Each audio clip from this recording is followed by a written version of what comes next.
नमस्ते दोस्तों, स्वागत है आप सभी का आपके अपने चैनल अंजलि टी चौधरी पे।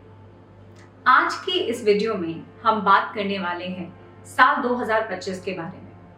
क्या वाकई में साल 2025 बहुत सारी प्रॉब्लम्स के साथ आता है? क्या इसमें ये प्रॉब्लम्स किन वजह से हो रही है, क्या हम इसके बारे में जान सकते हैं?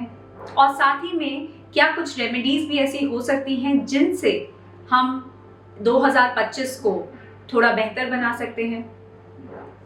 तो चलिए आज के वीडियो में हम बात करेंगे कि ये प्रॉब्लम्स जो हम 2025 में इतनी हाइटन लेवल पे देख रहे हैं, ऐसा क्यों है, न्यूमरोलॉजी और एस्ट्रोलॉजी दोनों के एस्पेक्ट से। और साथ ही में इस वीडियो में हम बात करेंगे कुछ ऐसी रेमेडीज के बारे में जिन्हें फॉलो करके हम ये 2025 में अपने प्रॉब्लम्स को या अपने सिचुएशंस को बेटर वे में डील कर पाएं। आगे बढ़ने से पहले आप सभी से रिक्वेस्ट है कि इस चैनल को सब्सक्राइब करें, नीचे दिए गए बेल आइकन को हिट करें और इस वीडियो को लाइक करें ताकि आपके पास आगे आने वाले सभी वीडियोस के बारे में जानकारी समय पर पहुंचती रहे।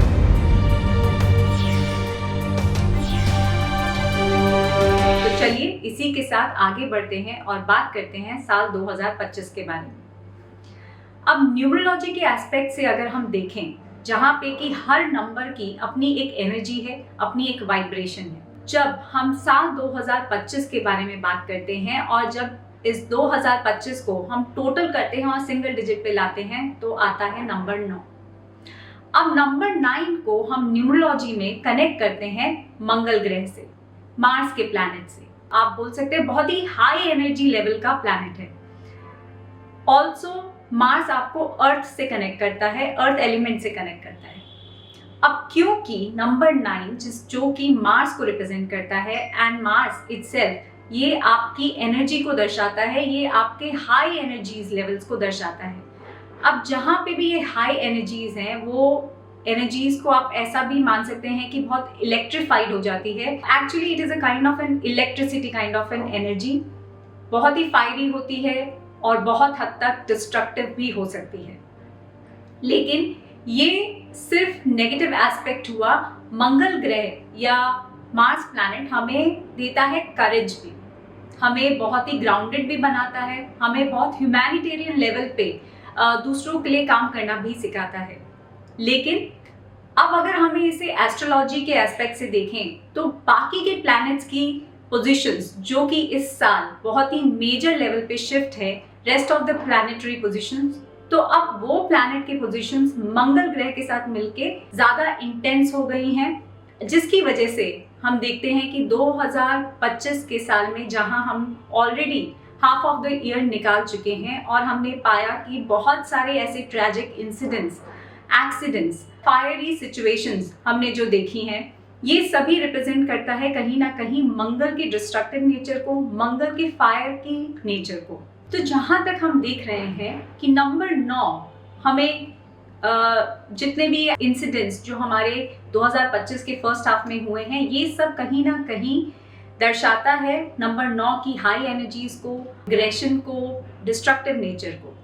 लेकिन नंबर 9 आपके पहले वाले टास्क के कंप्लीशन को भी दर्शाता है। इसका मतलब है कि डिस्ट्रक्टिव है और वो एनर्जीज भी आई हैं, लेकिन उसी के साथ में इसकी कुछ पॉजिटिव एनर्जीज भी हैं, जहां आपके पुराने काम खत्म होंगे, नए कामों के लिए रास्ते मिलेंगे, अपॉर्चुनिटीज मिलेंगी। तो नंबर 9 आपको उन नए अपॉर्चुनिटीज को ग्रैब करने का करेज देता है, रास्ता दिखाता है, रास्ता बनाता है। तो हाँ, ये साल थोड़ा प्रॉब्लमैटिक है।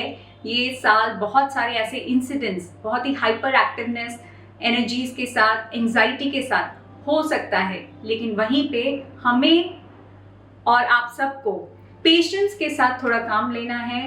जहां तक हो सके, अगर कोई डिसीजन है जो कि बहुत इंपॉर्टेंट नहीं है और रोका जा सकता है, तो अवॉइड करें इस साल अपने डिसीजंस को लेने में या कुछ उन पे वर्क करने में।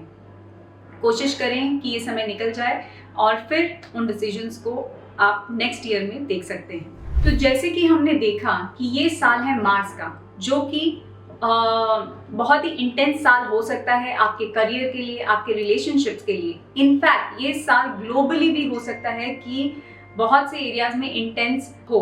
तो आप देखेंगे कि बहुत सारे ऐसे इंसिडेंट्स आपके सामने आएंगे जहां पे कि आपको ये मार्स का फायरी नेचर, इम्पल्सिव नेचर आपको दिखेगा आपके करियर्स में, आपके रिलेशनशिप सेक्टर में, आपकी इमोशनल साइड में।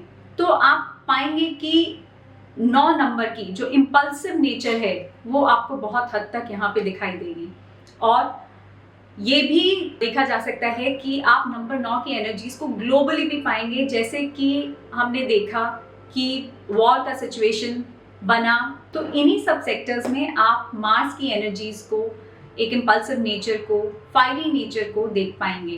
तो अगर हमें ओवरऑल 2025 को कंक्लूड करना हो या अभी तक के जो हम इवेंट्स देख रहे हैं, तो उसे हम ये कह सकते हैं साल 2025 एक बहुत ही इंटेंस साल रहेगा, जहाँ पे हमें मंगल की high energies, impulsive nature, fights, वाद विवाद होना, आपके रिलेशनशिप सेक्टर में हो सकता है, करियर में हो सकता है, आपको इमोशनली बहुत चैलेंजेस आ सकते हैं। तो हाँ, साल 2025 चैलेंजेस से भरा हुआ है, लेकिन अगर हम कुछ रेमेडीज फॉलो करें और पेशेंस के साथ काम लें तो ये साल हम काफ़ी अच्छे से निकाल सकते हैं। ये साल भी हमारे लिए बेनिफिशियल हो सकता है। तो चलिए आगे बढ़ते हैं और बात करते हैं उन कुछ रेमेडीज से, जिसे हम अपने इस माहौल में अगर हम उन रेमेडीज को, ये सिंपल रेमेडीज को फॉलो करें तो कहीं ना कहीं हमें पीस ऑफ माइंड, हमें थोड़ा कामनेस मिल सकता है, जिससे we can have the clarity कुछ डिसीजंस लेने के लिए या अपने लाइफ को कैसे आगे बढ़ना है, किस डायरेक्शन में जाना है, ये सब में हमें काफ़ी हद तक मदद हो सकती है। यहाँ पे नंबर 4, नंबर 7 एंड नंबर 8 से रूल होने वाले लोगों को थोड़ा सा सतर्क होकर चलने की ज़रूरत है, थोड़ा सा केयरफुली मूव करने की ज़रूरत है। कोशिश करें कि कोई भी इंपॉर्टेंट डिसीजंस इस साल ना लें और अगले साल अगर रुक सकते हैं तो अगले साल ही उन डिसीजंस को फाइनल करें, क्योंकि नंबर 4 राहु मार्स के साथ क्लैश करेगा, जिससे कि हो सकता है कि उन्हें हेल्थ इश्यूज काफ़ी आए। वहीं पे नंबर 7 भी नंबर 9 के साथ क्लैश करेगा, जिससे हो सकता है, पॉसिबिलिटी है कि उन्हें इमोशनली वो काफ़ी ड्रेन्ड आउट फील करें। वहीं पे नंबर 8 जो कि सैटर्न है, वो भी क्लैश करता है मार्स से, जो कि आपको हो सकता है कि करियर में फ्रस्ट्रेशन दे। तो इन नंबर्स को अवॉइड करना है और बहुत ही पेशेंस के साथ काम लेना है। वहीं पे नंबर 1, नंबर 5 एंड नंबर 9 वाले लोगों के लिए ये साल काफ़ी हद तक अच्छा हो सकता है, काफ़ी हद तक उन्हें ग्रोथ भी मिल सकती है। यहाँ पे आपको नई अपॉर्चुनिटीज़ आने के चांसेस हैं, तो ये साल आपके लिए बेनिफिशियल हो सकता है। अब बात करते हैं हम बहुत ही बेसिक एंड बहुत ही सिंपल रेमेडीज़ की, जो कि अगर आप हर रोज़ हनुमान चालीसा का पाठ कर सकते हैं तो ये आपको मेंटली भी स्ट्रॉन्ग करेगा और साथ ही साथ आपको कामनेस भी देगा। तो अगर हो सके तो रोज हनुमान चालीसा का पाठ करें, जिससे आप मार्स की एनर्जीज को बैलेंस कर सकते हैं और मेंटल पीस भी पा सकते हैं। इस मेंटल पीस का फायदा ये है कि आपको थोड़ी क्लैरिटी मिलेगी अपने डिसीजंस लेने में। साथ ही हो सके तो डोनेट करिए लाल चीज़ों का, लाल कपड़े हो सकते हैं, कोई भी लाल फ्रूट हो सकता है, अनार हो सकता है, स्ट्रॉबेरीज हो सकती हैं, चेरीज हो सकती हैं, कुछ भी लाल चीज़ का कोशिश करें, किसी ज़रूरतमंद को डोनेट करें, किसी की सहायता करें। इससे भी आपका मार्स की एनर्जीज बैलेंस होती हैं। ओवरऑल अगर देखा जाए तो इस साल का the key is the meditation and the patience. Patience is the only की फॉर दिस ईयर। जितना हो सके बी पेशेंट, अपने इम्पल्सिव नेचर को पेशेंटली हैंडल करें, कोशिश करें वाद विवाद में ना पड़ें, अवॉइड करें कोई भी डिस्कशंस, या आपको लग रहा है कि कोई भी सिचुएशन जो कि आर्ग्यूमेंटेटिव में टर्न हो सकती है, कोशिश करें कि उसे अवॉइड करें।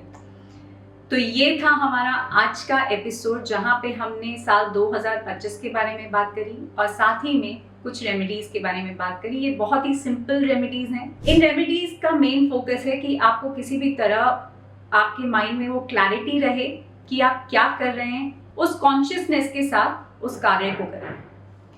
तो आज के लिए इतना ही। मिलते हैं हम अपने अगले एपिसोड में। तब तक के लिए आप सभी अपना ख्याल रखिएगा। Thank you so much.